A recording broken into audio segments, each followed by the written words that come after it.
The water here is wrong. Not wrong in any way that language accounts for easily.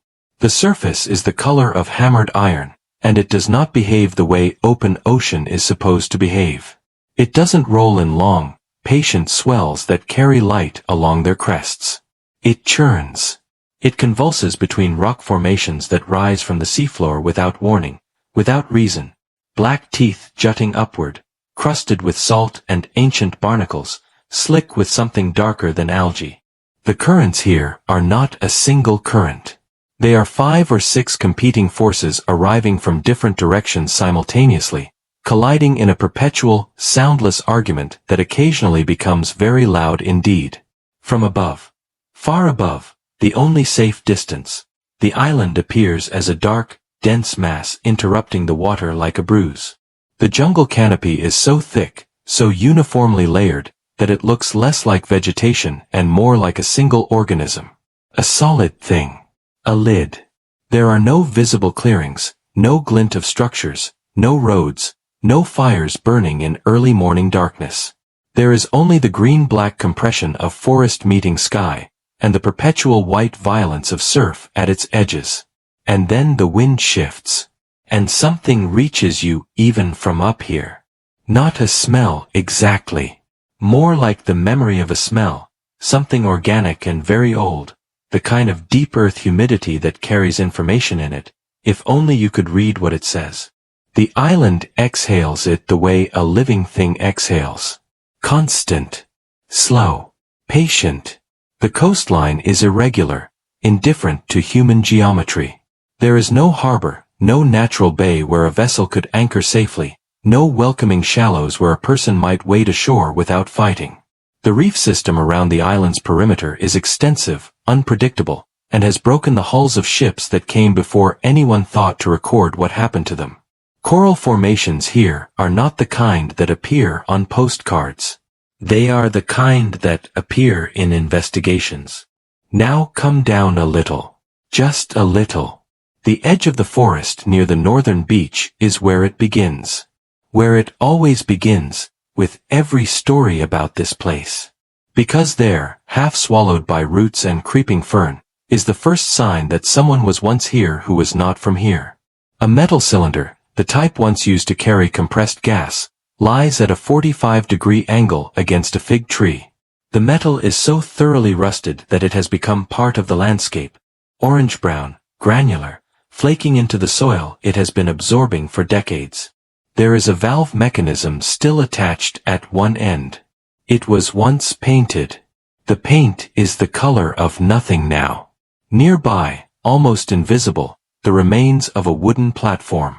Posts driven into the earth, the wood compressed by humidity into something halfway between timber and stone. Whatever structure once stood here, whatever purpose it served, has been erased by time and rainfall and the insatiable appetite of tropical vegetation for anything that stands still long enough. Someone built this. Someone came here. Someone had a plan, had equipment, had intention. Someone stood where those posts now slowly liquefy into the earth, and looked out at the water, and thought they understood what they were doing. They are not here now. That is the thing about this island. It accumulates the evidence of human arrival without ever accumulating humans. Things come here and stay. People come here and don't. But no one expected what came next. Because as the drone continues its careful, distant survey of the northern coastline, careful because even unmanned aircraft have been lost here under circumstances that resist easy explanation, there is a moment. A small moment. A moment that the footage will later be reviewed 40, 50, 60 times before anyone agrees on what it actually shows. In the tree line. At the precise boundary where the beach sand meets the first row of roots and shadow. Something moves. Not the vegetation. The vegetation is also moving, pushed by the constant coastal wind. This is different. This is something moving against the wind, moving with deliberate directionality, here and then not here in the span of a single frame. A shape that is wrong for the environment, that carries different geometry than the branches and fronds around it. And then there is nothing. Just the jungle. Just the wind. Just the waves. There is one final piece of footage from this drone's final transmission. It was recovered. The drone itself was not. The footage lasts 11 seconds before the feed cuts to static, and in those 11 seconds, as the drone has drifted to perhaps 300 meters from shore, you can see, if you are looking at the right part of the frame, that the beach is no longer empty. There are figures. How many is impossible to say. They are standing at the water's edge. They are not moving. They are watching. And then, static. Before we can tell you what this island is, we have to tell you what it does to people. Not to their bodies, necessarily. Not always. What it does is more specific than that, more personal. It locates something in the people who hear about it, or read about it, or spend too many hours looking at satellite images of its coastline, and it pulls at that thing. It finds the part of you that has always needed to know what is behind the locked door, what is in the room at the end of the corridor, what is watching from the treeline. And it pulls. People have been going to this island for a very long time. By that, we mean centuries. And by centuries, we mean this. The island has been placing this pull in people for as long as people have been in a position to feel it. The earliest recorded reference to the island in colonial-era documents dates to 1771, in the log of a British survey vessel, the Diligent, which noted an island in the Andaman chain that resisted approach due to reef systems and what the log describes only as hostile activity from the shore. The account is sparse. The British were sparse men with sparse prose. But the word they chose, hostile, is one that would be chosen again and again over the following 2.5 centuries by a remarkably varied array of people, in a remarkably varied array of circumstances, all of whom had the same basic experience. They went to the island. The island did not want them. In 1867, a merchant vessel named Nineveh was wrecked on the reef. The surviving passengers and crew, over 100 of them, managed to reach the shore. What followed over the next several days was a sustained engagement with the island's inhabitants, who attacked the survivors repeatedly with bows and metal-tipped arrows. The survivors eventually managed to signal a Royal Navy rescue party. They were removed from the island.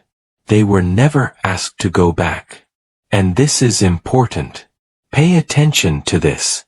Because the pattern that begins here, the pattern of outsiders arriving, being repelled with considerable violence, being removed from danger, and then never being required to return, this pattern is not a coincidence.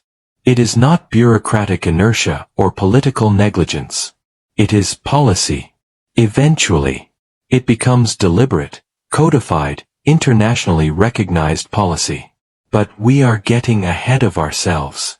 But the truth is far more complicated. In 1880, Maurice Vidal Portman arrived.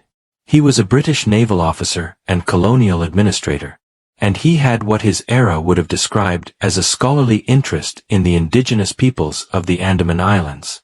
What his era would have described as scholarly interest, a later era would describe with different words and a different expression.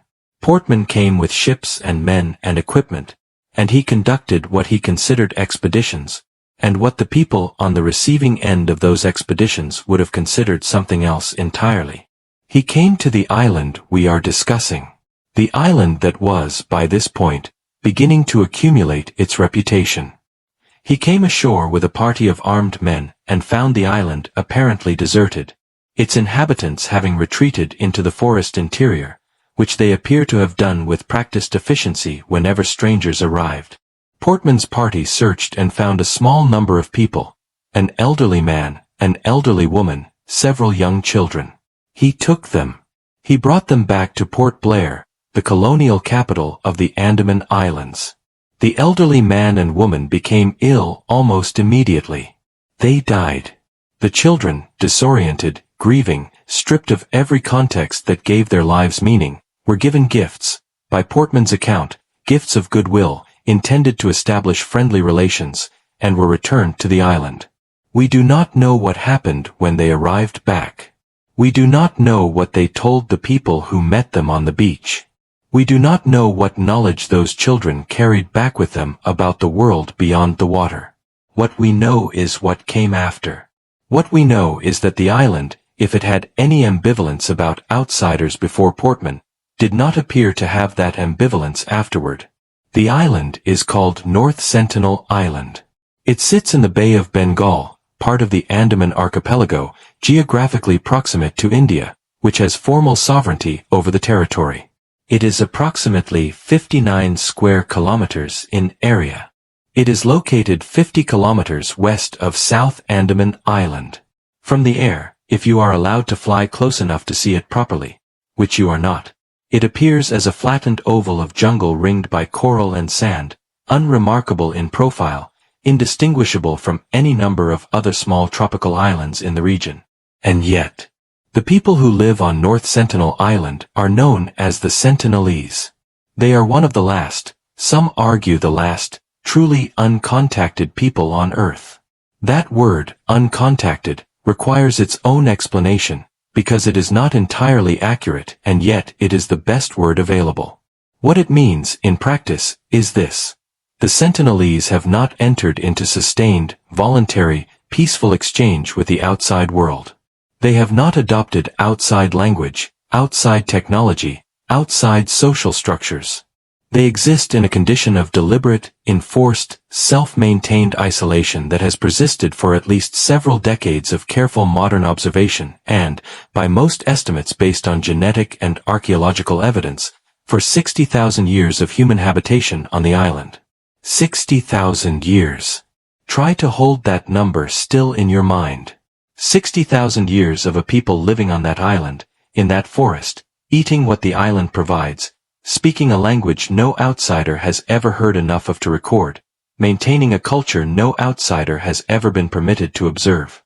The oldest continuous human habitation of a single location that we know of, anywhere on Earth. And they have made their position on outside contact extraordinarily clear. And then, it gets even more unsettling. Because the Indian government, to their credit, eventually understood that the Sentinelese position was not a negotiating stance. It was not hostility born of misunderstanding that could be dissolved with better communication. It was a settled preference, expressed with remarkable consistency across every encounter, which amounted to, "Go away. Leave us alone. We know you exist. We have seen your ships and your helicopters and your drones and your curiosity. We want none of it. Go away, or we will make you go away." In 1956, the Indian government declared North Sentinel Island off-limits under the Andaman and Nicobar Protection of Aboriginal Tribes Act. In 1996, after a series of incidents we will come to shortly, the Indian government formally ended all attempts at contact. In 2004, the island was declared a protected zone with a 3 nautical mile exclusion limit. It is illegal under Indian law to approach within 3 nautical miles of North Sentinel Island. It is also, as the historical record makes extremely clear, inadvisable under any law, formal or natural. But the law and inadvisability have never been sufficient deterrents for every kind of person. And this is where the story, which has so far been history and geography and anthropology, becomes something else. This is where the story becomes specific. In 1974, a National Geographic film crew came to North Sentinel Island on an expedition led by anthropologist Trilokinath Pundit, who had been conducting careful, non-intrusive visits to the island since the late 1960s as part of a deliberate, patient attempt to establish peaceful contact. Pundit's approach was methodical and sincere. He would bring coconuts and gifts, leave them on the beach, and retreat to a safe distance. Sometimes the Sentinelese would take the gifts. Sometimes they would not. Occasionally, they would appear at the water's edge, briefly, before disappearing back into the forest. The 1974 expedition went to the island with a film crew and with gifts. Coconuts, a doll, a miniature toy car, and a live pig. The National Geographic camera captured what happened.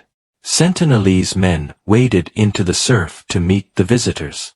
For a moment, a genuinely unprecedented moment, there was something that resembled contact. Gift exchange. A tenuous, impermanent bridge across 60,000 years of separation. And then an arrow flew out of nowhere and buried itself in the leg of the expedition's director. He was taken back to the boat. The pig was dragged away by the Sentinelese and buried in the sand, apparently with some ceremony, the meaning of which no one could interpret. The doll was thrown into the sea. The toy car was also thrown into the sea. The coconuts, however, were kept. This was noted. This was considered a positive development. Pundit continued his expeditions over the following years and decades with patient, almost monastic dedication. There were moments of apparent progress. Visits in the early 1990s where Sentinelese individuals approached the boats, accepted coconuts directly, did not immediately attack. These moments were documented, celebrated by anthropologists and contact advocates as evidence that a relationship was possible. Then the policy changed. The expeditions stopped. The island was left to its silence. And there, perhaps, the story might have remained. A strange footnote in the history of human exploration. A reminder that not every place has to be known. An argument, in its own way, for leaving well enough alone. But someone didn't get that argument. What they discovered changed everything. In 2006, two men named Sundar Raj and Pundit Tiwari, both fishermen, anchored their boat near North Sentinel Island and went to sleep. Their crab fishing boat drifted during the night, pushed by the same currents that make those waters so treacherous, until it grounded on the reef close to the island's shore. They were sleeping when it happened. They did not know where they were, or how close they had come, until it was too late to matter. Coast Guard helicopters located their bodies the following day. The helicopter could not land. The bodies could not be recovered. They remain on the island. The Indian Coast Guard attempted to retrieve the bodies using a boat. The boat was driven back by a volley of arrows from Sentinelese on the shore, who stood their ground with complete and unhurried determination. The bodies were not retrieved that day, or the next, or ever. The official investigation into the deaths was complicated by the physical impossibility of visiting the scene. India's government ultimately made a decision that many found uncomfortable and others found the only rational response to the situation. The fishermen's deaths were recorded, mourned, and then the island was left alone. Two families buried empty caskets. The story of those fishermen is the story that most resembles tragedy in the classical sense. Men undone not by malice or intent, but by drift, by accident, by the awful contingency of ocean currents and a single night's careless sleep. They did not mean to be where they were. They were there anyway. And the island did not distinguish between the intentional and the accidental. It cannot. It has no mechanism for that distinction. It has one response. That response is consistent, and it does not negotiate. But there is another story. And this one is harder. This one is not about accident. John Allen Chow was 26 years old. He had been thinking about North Sentinel Island for years before he ever went there. His journals, portions of which were later made public, reveal a young man of deep religious conviction, considerable physical courage, and an absolute certainty about his purpose that is the specific kind of certainty that does not engage easily with the word no. He was a Christian missionary. He believed, with the completeness of belief that does not audit itself, that the Sentinelese needed to hear the gospel. That they were, in his framework, a people living without the knowledge that he believed could save them. That the risk to himself was acceptable in light of what he believed was at stake for them. You can dislike his theology. You can argue that his framework was colonial, paternalistic, dangerous, arrogant. These arguments are not without substance. You can also, if you make the effort, understand him. Understand the specific texture of a belief so total that it reorganizes every other consideration around it. He was not cruel. He was not stupid. He was not reckless in the casual, thoughtless sense. He had trained. He had prepared.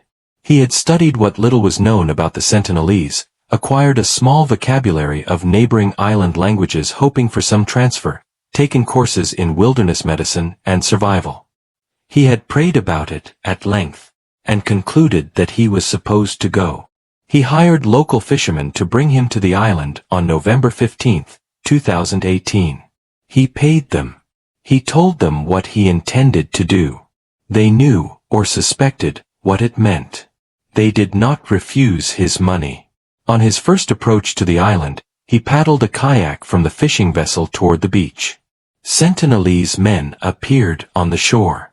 A teenage boy shot an arrow that struck the waterproof Bible Chow was carrying.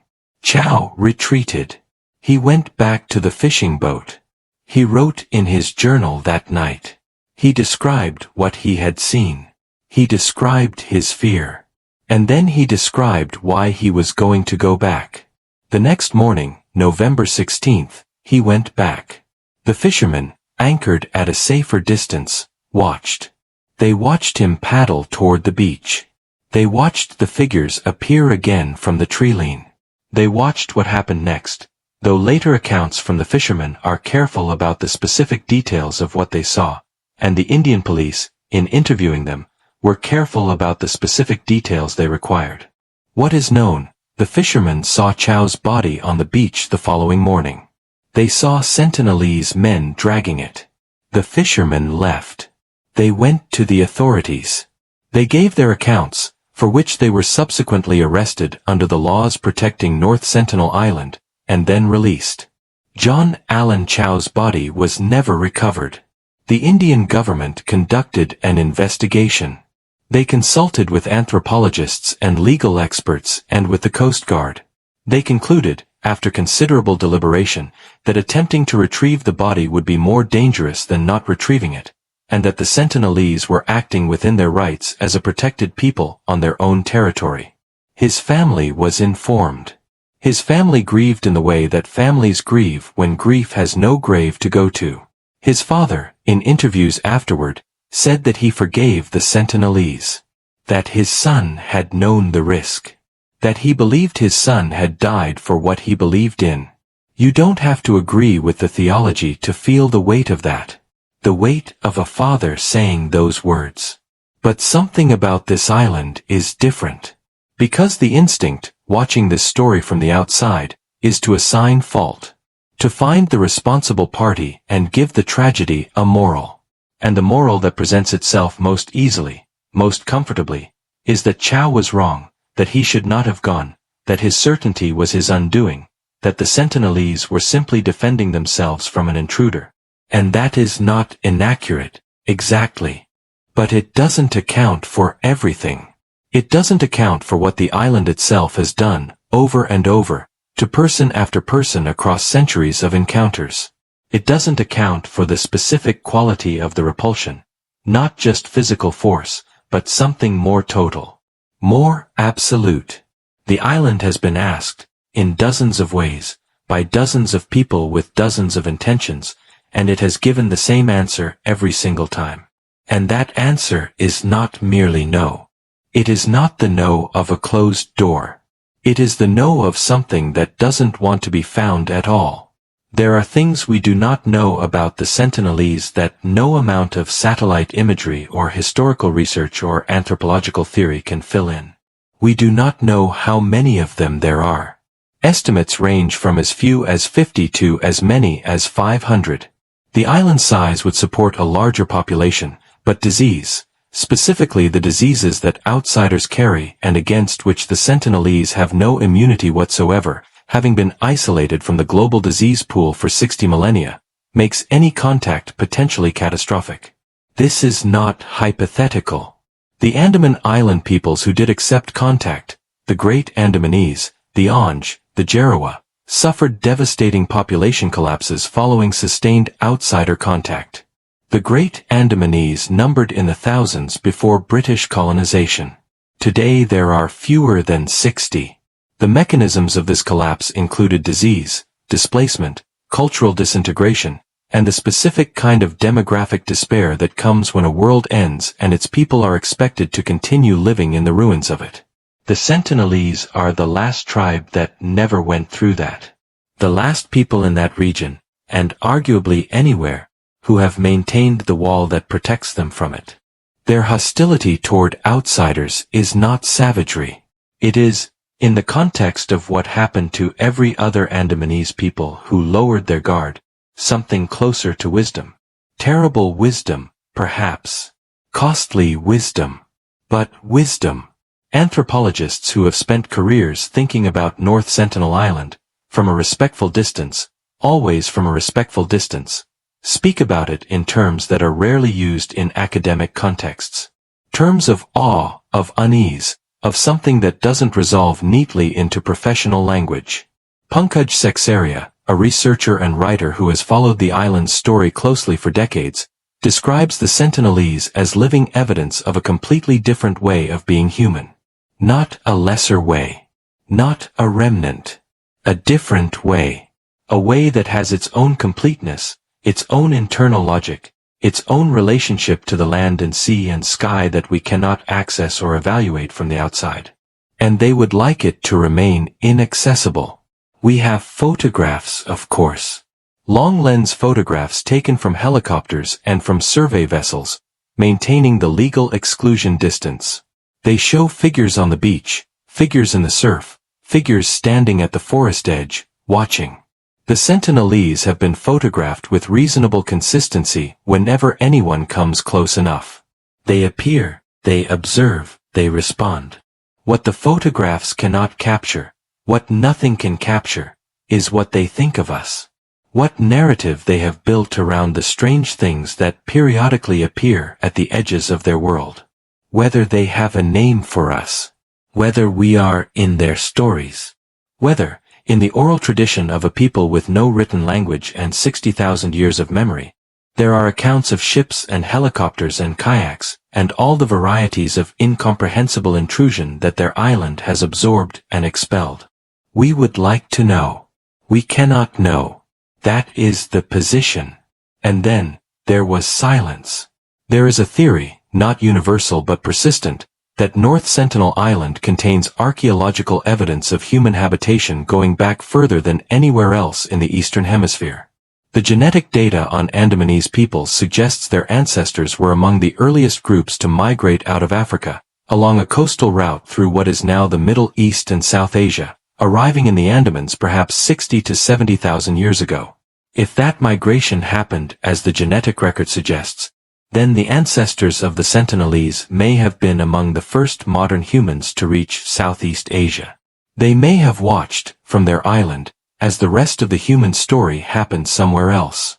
Every empire, every war, every agricultural revolution and industrial revolution and information revolution, every city built and abandoned, every language invented and forgotten, every god raised and lowered, every plague, every migration, every catastrophe, all of human history, from the first organized settlement to the current moment, playing out at a distance while the island remained itself. There is something difficult to sit with in that. Something that refuses to feel merely historical or anthropological. It is the kind of thought that keeps you awake, if you let it in fully, because it asks a question that does not have a comfortable answer. What does it mean that they chose this? Not once and not recently, but continuously, across deep time, in ways that even the most sophisticated theoretical framework cannot fully explain. Did they choose isolation? Or did isolation choose them? Did the island make them what they are? Or did they make the island what it is? Is the forest their refuge, or their world? Is the beach their border, or simply the edge of everything they need? We ask these questions from the outside. They do not ask them. Or if they do, they ask them in a language that will never reach us. The 2004 Indian Ocean tsunami was one of the most destructive natural disasters of the modern era.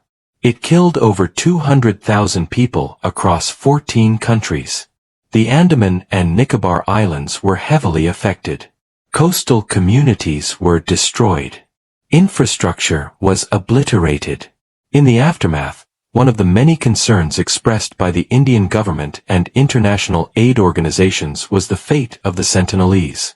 North Sentinel Island was in the tsunami's path. The island was low-lying in places. The wave that struck the region was of catastrophic scale. An Indian Coast Guard helicopter was dispatched to conduct a welfare check. This was sanctioned for humanitarian reasons, an exception to normal protocols, because the situation was exceptional. What the helicopter crew saw when they reached North Sentinel Island was a Sentinelese man standing on the beach, bow drawn, arrow aimed directly at the helicopter. He was alive. He was fine. He was angry. The island had survived. The Sentinelese had survived. Whether by higher ground, by the forest's capacity to absorb the wave, by the specific configuration of the reef around the island, or by something else, they had survived. And their first response to the arrival of a helicopter full of people wanting to know if they were okay was to tell that helicopter, in the only language available to them, to leave. The helicopter left. You can read that story in many ways. You can read it as a story about remarkable resilience, about a people so adapted to their environment that even a catastrophic geological event did not shake them. You can read it as a story about the costs of isolation, the inability to receive help when help is offered. You can read it as a story about a warrior standing on a beach, doing the one thing his people have always done, doing it without hesitation or uncertainty, even when the sky itself seems to be threatening him. Mostly, though, you read it as a story about an island that doesn't need us. The present Indian policy on North Sentinel Island is comprehensive and, relative to the historical record, enlightened. The exclusion zone is enforced. Contact is prohibited. Any expedition to the island requires special permission from the Indian government, permission that is not granted for general visitation, or journalism, or missionary work, or research. The island is protected under law as indigenous land, and the Sentinelese are recognized as the rightful, sovereign inhabitants of it. This is not nothing. In a world that has, historically, been very efficient at finding and destroying the things it hasn't reached yet, the combination of the island's own defenses and the Indian government's current position has created something unusual, a place with a future that belongs to the people who have always lived there. But the exclusion zone is a line on a map. The 3 nautical miles is a number in a legal document. And neither maps nor legal documents are impermeable to the specific quality of person who looked at North Sentinel Island and saw not a boundary to be respected but a mystery to be solved. These people have not stopped existing. They have not been deterred, as a category, by the historical record or the legal framework or the fate of the people who went before them. In 2019, in the aftermath of the Chow incident, there were reports, unconfirmed, impossible to confirm, of at least 2 other attempted unauthorized landings on North Sentinel Island that year alone. What happened during those attempts, if they happened, is unknown. The Indian Coast Guard patrols the exclusion zone, but the zone is large and the water is dark at night and the coastlines of the Andaman chain are extensive. It is not difficult, if you know local fishermen, and you have cash, and you have the particular combination of conviction and foolishness that produces these situations, to get close. Close enough. And then what? This is the question that the island offers in response to every question asked of it. And then what? You approach. And then what? You arrive. And then what? You step onto the beach. And then what? There is a moment, in every account of North Sentinel Island that involves actual proximity, where the account stops. Where the person telling the story either retreated, in which case there is a story to be told, or did not retreat, in which case there is not. The island's answer to and then what has been consistent for 250 years of recorded encounters and for 60,000 years of unrecorded ones. The answer is that you are not supposed to be here. The answer is that this is not for you. The answer is given with arrows and with spears and with the absolute, patient certainty of people who have never found any reason to change it. But no one expected what happened next. Because technology changes things. Not in the way that optimistic people mean when they say technology changes things. Not by making contact easier or safer or more inevitable. Technology has introduced new capabilities into the situation without altering the fundamental dynamic. We now have satellite imagery detailed enough to count individual figures on the beach. We have drone technology that can maintain surveillance at altitudes and distances that make them invisible to the naked eye. We have acoustic monitoring equipment. We have spectral analysis tools that can assess vegetation density and identify structures beneath canopy. We have, in other words, the capacity to observe the island in ways that would have seemed supernatural to everyone who came before us. And what all of this technology has revealed is, not much. Some structures. Some clearings. Movement patterns consistent with a foraging and fishing lifestyle. Evidence of fire. Evidence of habitation. The outlines, in data, of a human community living its life. What technology has not revealed is anything that was not already known. The island remains, in every sense that matters, opaque. Its inhabitants remain, in every sense that matters, themselves. The wall between them and us is made of 60,000 years and arrows and a specific kind of intention that does not require explanation or justification, and no satellite has dismantled any part of it. There are researchers who argue that this is precisely as it should be. That the ethical obligation of the outside world toward the Sentinelese is not contact, not observation, not documentation, but absence.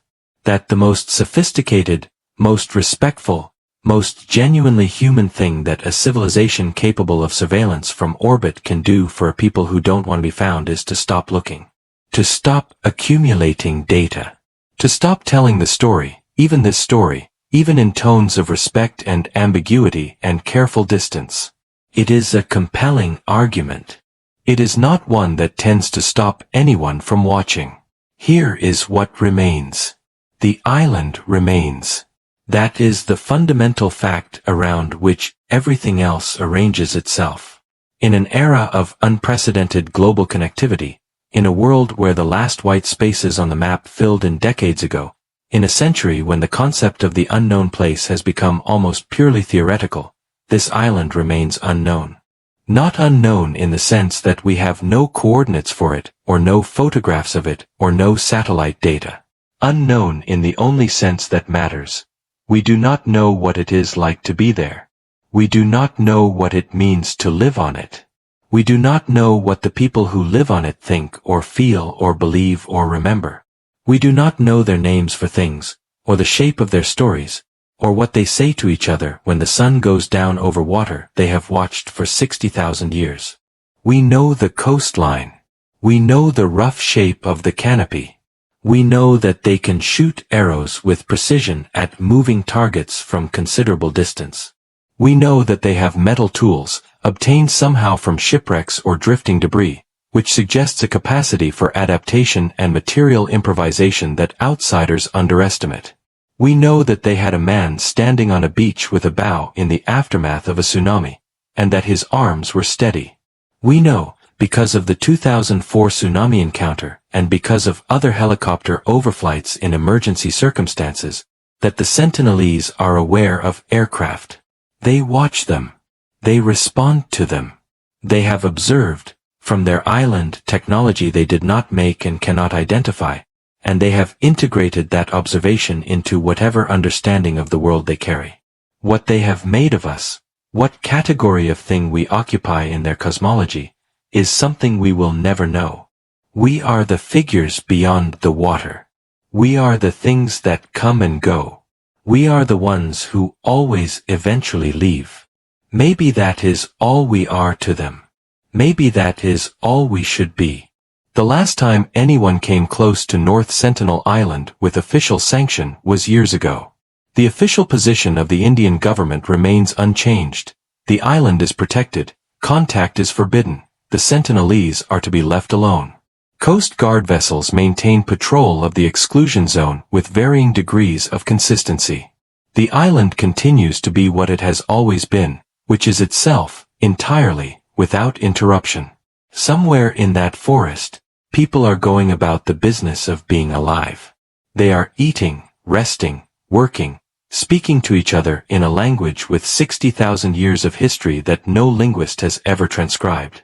They are raising children who will one day stand at the edge of that beach and watch the horizon with the practiced attention of people who have always watched for what comes from the sea. They are dreaming. Whatever the sentinelese dream about, what shapes their unconscious takes, what fears and wonders visit them in sleep, it is not something we will ever have access to. And maybe that is the most important thing this island asks of us. Not the question of whether contact is possible or desirable or inevitable. Not the mystery of what happened to John Allen Chow in his final moments, or what the fishermen saw that night, or what is recorded in the memories of Portman's abducted children. Not even the deep question of what it means that a human community has maintained its independence from the rest of the human story for longer than the rest of the human story has existed in recognizable form. Maybe the most important thing the island asks of us is simpler. Maybe it asks us to consider what we lose when we insist on knowing everything. When we point our satellites and our drones and our long lenses at the last remaining mystery and call the information we gather understanding. When we write the scripts and make the documentaries and tell the story of the place that doesn't want to be a story. The island has its own understanding of things. It does not require ours. It is evening now, in whatever time zone the island keeps, which is its own. The light is low and gold over the western water, and the forest has gone from green to black. The beach is empty, or appears empty, from this distance. Nothing moves, or nothing moves that we can see. The waves come in and pull back and come in again, patient as they have always been, knowing nothing about who is watching or why. The island sits in the sea. The island has always sat in the sea. It will be sitting in the sea long after we have stopped asking questions about it. Somewhere in the dark beneath the canopy, someone is alive who has never heard of us. And they are fine.